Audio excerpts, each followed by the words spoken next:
Never. With a new poll, and they are showing the race at just under a 2-point gap, which is great. And it's tracking what we're seeing just on the ground as we travel to events. I mean, people are focused on rising crime, cost of living. They're hitting their breaking point in this state. They want balance restored to Albany. They're not happy with the direction of the state right now. We see all the stories that are coming out day after day after day of all this rising crime. Like, when is enough enough? Yeah. And people want to take back control of their streets, and they realize that they're not getting it right now with who they have in charge. There really seems to be no talk, no reassurance from the people in power in Albany, like Carl Hastie and Andrea Stewart-Cousins, Governor Hochul. You know, there were random acts of violence. Some, guy on the street from Nashville yesterday, his son got slapped in the face and bloody nose. You got slapped in the face. I mean, it's those kind of things that I think unnerve us in New York City. Well, just in the last few days, I mean, you saw the story with the green goblins on the subway, the EMT who was on a lunch break in an unprovoked attack gets stabbed to death. And then as you're mourning that loss, you have on the L train a steam fitter who ends up getting stabbed. You have the issue with the woman who was at the subway car in Brooklyn who got attacked by somebody who had once killed his grandmother. Yeah. Violates his parole in August. The parole officer, because of less is more, a law signed by Kathy Hochul, the parole officer was unable to keep that person detained, and then he goes out, and now that woman might not be able to see out of that eye anymore. We're not talking about a recap of what happened in the last year. We're talking about a recap of what happened in the last week. Enough is enough. I mean, cashless bail, we need DAs doing their jobs, we need judges doing theirs. You've said that you get rid of Alvin Bragg day one. Is that possible? Is that real? The first thing I will do, the first day that I'm sworn into office, is turning the Manhattan District Attorney Alvin Bragg to tell him he's being fired. The governor of the state of New York doesn't just have the constitutional authority to remove a DA who refuses to enforce the law, has the constitutional duty, the obligation to keep the people of this city and this state safe. I know at the heart of your campaign is crime and economy, but we got to talk about some other issues, specifically abortion, because we've seen Kathy Hochul paint you as an extremist when it comes to this. She says that, you applauded the overturning of Roe v. Wade. And to your viewers, what would you like to tell them now when it comes to this? Because for some people, this is a very contentious issue. Oh, here's the reality. A few years ago, New York codified far more than Roe. So when we all woke up the day after the Dobbs decision, the law in New York was exactly the same as it was the day before.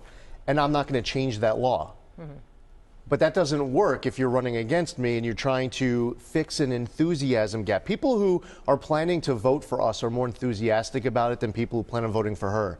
So she's trying to get her people going, and she's fear-mongering, and she doesn't want to talk about crime. She doesn't want to talk about the economy or COVID mandates or the fact that New York leads the entire nation in population loss. She wants to talk about this instead. But those are the two realities that are extremely inconvenient for her and her political consultants. So you're saying you're not going to change anything when it comes to... I'm not changing that law. All right. And then let's talk about, running for governor, just because in itself, it ain't cheap. When we're looking at Kathy Hochul raising up to $70 million, that's a lot of money. And for you to get in the fight money-wise as well, you got to get these donors to come in on board with names like Trump. So for some swing voters, that name a big problem. Why would you say that's not? Well, listen, first we should look at how did Kathy Hochul raise tens of millions of dollars? She did it by selling out access to the state capitol. We see story after story like the over $600 million contract for COVID tests paying twice the price, a no-bid contract to a top campaign supporter. There's all sorts of stories like that. That's the only way she would have been able to raise all of that money. For us, listen, we have been raising a lot of money during this campaign as well. We are going to get outspent by Kathy Hochul. However, as of about 8 days ago, our side is spending more on TV than she is. We're being smart with our money. We're getting help with some independent expenditures that are out there as well. We're working hard and taking nothing for granted. At the end of the day, what's most important is showing up. And I was just a couple days ago in Harlem to roll out our Pathways Up plan, dealing with housing and upward economic mobility and education and more. And that was the first time I was in Harlem since the day before.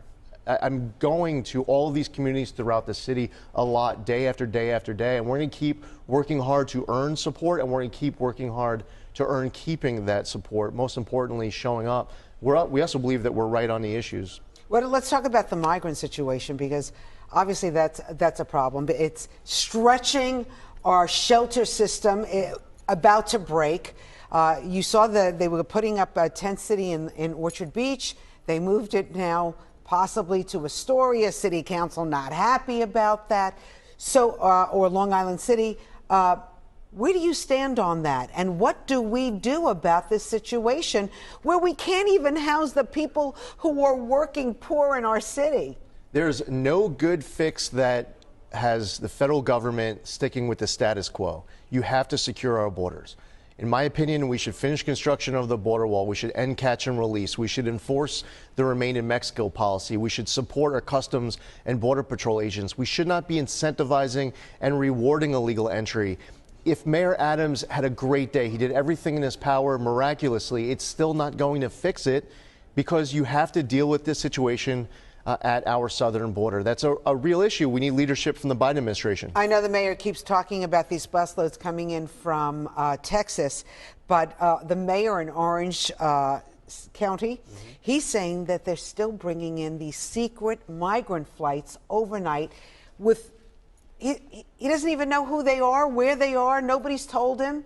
That's right. What do you know anything about that? Absolutely. And they were coming into Westchester, then they were coming into Stewart, now they're coming into Orange County. And this has been going on a lot longer than you've been seeing buses coming in from Texas. And now you have people here in New York who weren't saying anything about it because they didn't have a boogeyman. They didn't have a red state boogeyman to go after. They didn't want to have to go after the president of their own party, so they didn't say anything.